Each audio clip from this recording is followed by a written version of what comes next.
Vamos a conversar con Verónica López, psicóloga. Ella es directora del Centro de Investigación para la Educación Inclusiva de la Pontificia Universidad Católica de Valparaíso. Verónica, muy buenas tardes. Muy buenas tardes. Bueno, primero, ¿por qué se da la violencia escolar? Eh, ¿Se daba antes? ¿Hoy se puede grabar? ¿Se pueden generar digamos, recursos para poder tener esa información, o es algo que ha venido aumentando?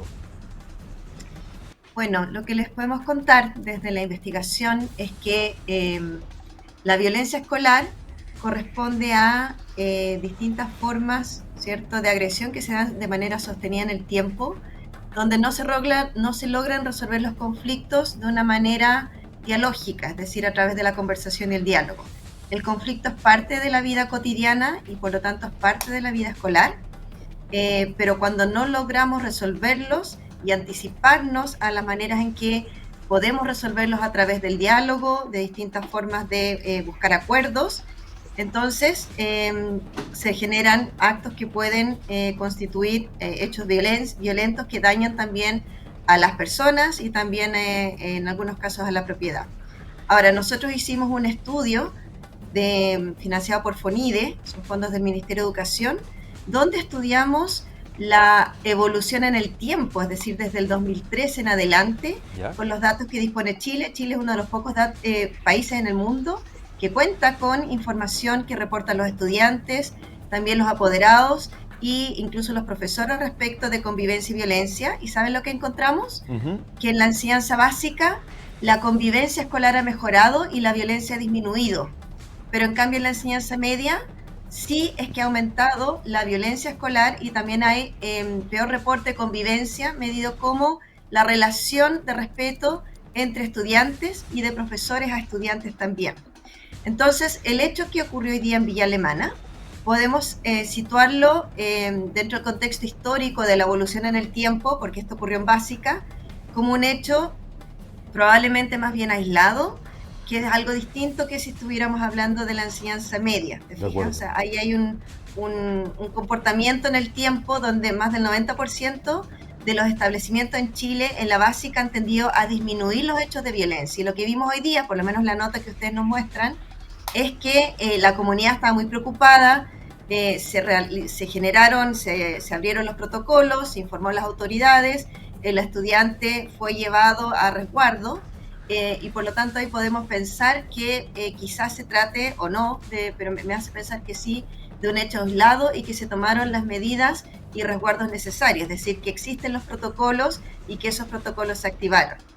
Claro. Pienso que hay algo que ocurre en la enseñanza media, en cambio, donde los hechos probablemente son más recurrentes en el tiempo y donde necesitamos actuar y pensarnos otra forma también de enseñar, de educar en la enseñanza media, porque hay que empezar a entender por qué ocurren estos hechos de violencia, más en la enseñanza media y más en el tiempo que en la enseñanza básica. Claro, Verónica, si lo centramos en la enseñanza media, como un punto de crisis, ¿no? y de violencia, ¿cuáles serían las estrategias desde el punto de vista de tener mayor mano dura, establecer más reglas, o más bien incentivar el diálogo, incentivar el trabajo y la conducta de acercamiento entre los pares, los jóvenes y los adultos? Nosotros sabemos, y la literatura lo confirma, y la internacional y nacional, que la mano dura no sirve, ¿ya? Porque te resuelve el problema en el momento, la semana, en el mes, pero si tú no logras que la gente aprenda a resolver conflictos, los adultos también, entonces volvemos a recurrir a formas violentas para resolverlos. Ayer estuve en un liceo de la región de Valparaíso, que era uno de los 3% de los establecimientos de media que sí habían logrado tener trayectorias en el tiempo de mejoramiento de la convivencia y disminución de la violencia. Fíjate. Y ahí aprendimos con la comunidad escolar, era parte de un estudio cualitativo de este estudio que les estoy contando, donde ellos toman un montón de acciones. Por ejemplo, tienen un encargado de convivencia escolar 44 horas, que forma parte del equipo directivo, es decir, toma las decisiones con el colegio, se reúnen semanalmente no hacen atención de casos individuales de estudiantes, sino que trabajan con los profesores jefe, con los profesores de aula, para que ellos anticipen el conflicto, que lo aborden, que informen. Otro asunto importante es que conocen, es un liceo municipal del interior de la región de Valparaíso, que atiende a más de 900 estudiantes, es decir, está dentro del promedio nacional de tendencia a la baja, pero ellos no, ellos tienen una tendencia a la mejora en convivencia. ¿Y qué es lo que hacen? Tienen una estrategia año a año en que conocen a sus estudiantes, por nombre y apellido cada uno, cuál es su situación familiar, qué contextos adversos pueden tener, y entonces van generando acciones que son de diálogo, de anticipar cuando de repente hay amigos que se dejan de hablar, anticiparse a las peleas. Entonces generan distintas formas de mediación escolar donde hablan con ellos cuando empieza a ocurrir un problema. Entonces en ese momento es cuando uno puede actuar para hablar con ambas partes, para ver los distintos puntos de vista. Así nos lo señalaban los estudiantes en la entrevista que hicimos con ellos, y nos decían, es que esto es muy bueno porque entonces yo también me ayudó a resolver el conflicto que tenía en ese momento para no llegar a peleas, pero también aprendí a cómo debo resolverlo a la siguiente. Entonces, por ejemplo, incluso ahora les piden la oficina de inspectoría de convivencia escolar para ir entre ellos, algunos a resolver sus propios conflictos. Hay otras actividades importantes como son los rituales, ¿no? Las actividades extraescolares que permiten generar comunidad y que hacen que los estudiantes tengan mayor sentido de pertenencia. Y hay un tema importantísimo en la enseñanza media, que es que al parecer tenemos que cambiar no la autoridad, sino la manera en que entendemos la autoridad pedagógica. Es decir, los estudiantes señalan cada vez más que necesitan, no que no los sancionen, sino que entiendan las razones de por qué y para qué me están, debo cumplir la norma. Entonces, por una parte, anticipar la norma, es decir, cuál es el rayado de cancha respecto a cómo nos debemos comportar, pero luego cuando la infrinjo, que me expliquen bien por qué es que la estoy infringiendo y para qué yo tengo que aprender esa norma para convivir en sociedad y por lo tanto también para convivir en la escuela. Lo que les cuento es algo que vi ayer de una comunidad escolar que lleva 10 años mejorando su convivencia, y con eso les quiero decir que es posible, es real y ocurre también claro. En nuestra región. Verónica, muchas veces los modelos familiares, cómo tú te relacionas en tu casa, a veces con tus padres, puede influir también en la resolución de problemas dentro del aula. Claramente que sí. Entonces, tener a los papás como aliados, a las madres, padres, tutores es súper importante. En este liceo, por ejemplo, reconoció mucho la diversidad de familias y las situaciones por las cuales pasan las familias. Entonces generan talleres para padres, o sea, también los padres, los adultos y los profesores, todos quienes somos adultos, también nos cuesta resolver nuestros problemas, ¿cierto? Y también nos ayuda a encontrar formas más dialógicas de resolverlos, que nos pueda ayudar para con nuestros hijos, para también para nosotros mismos. Entonces, lo que nosotros hemos visto en nuestras investigaciones es que la convivencia educativa, de hecho hoy día la Política Nacional de Convivencia Escolar ya no es de convivencia escolar, es de convivencia educativa, justamente para poner el punto de que la convivencia es entre todos los miembros de la comunidad, incluida la relación entre adultos.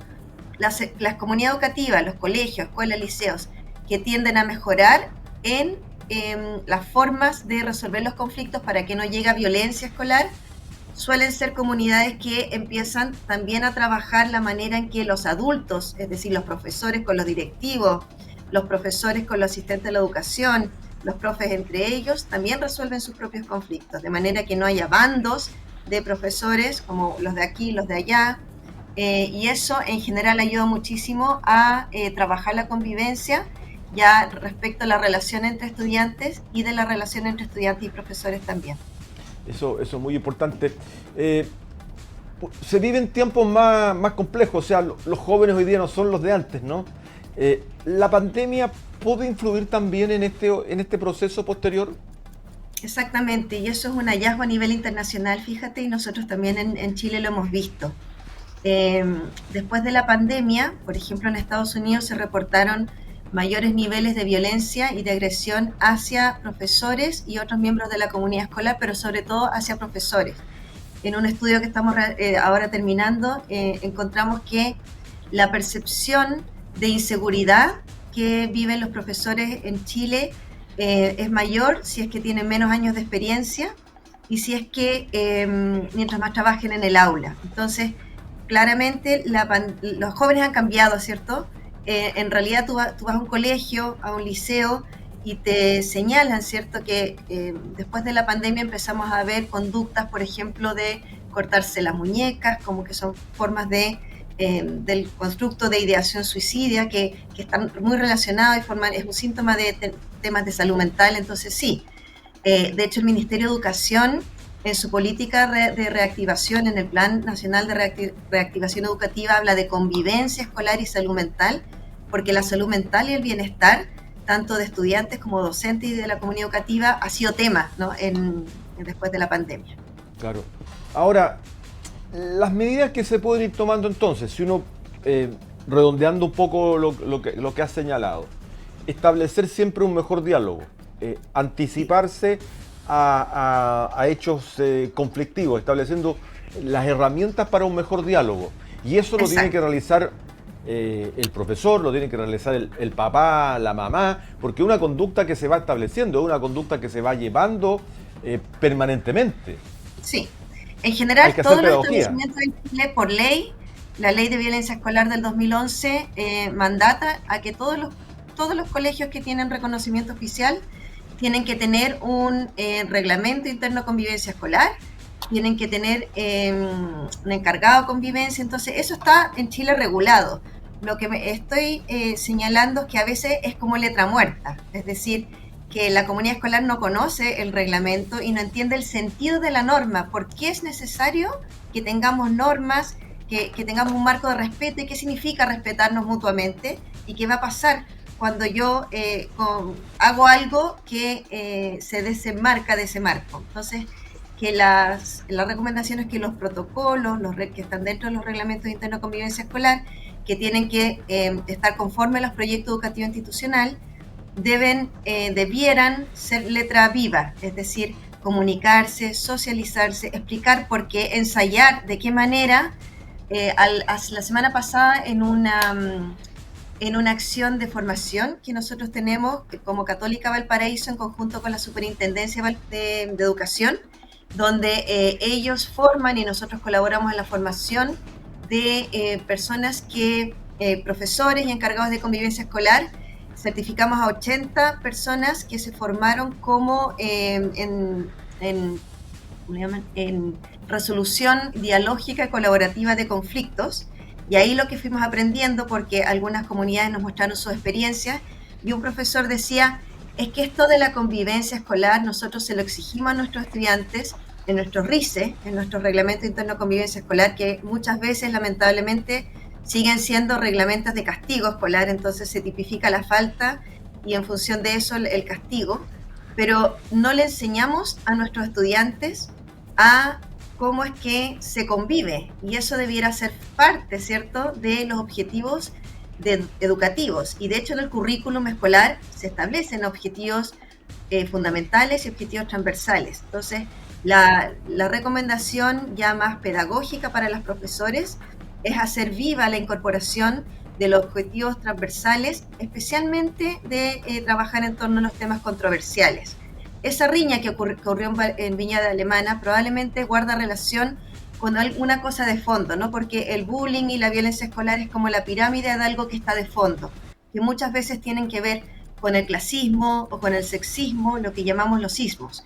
Y abordar esos temas que son sensibles, que son a veces complejos para la comunidad educativa, es muy importante hacerlo, porque son lo que está debajo, lo que subyace a las distintas formas de manifestación de conflictos que nos llevan a violencia escolar.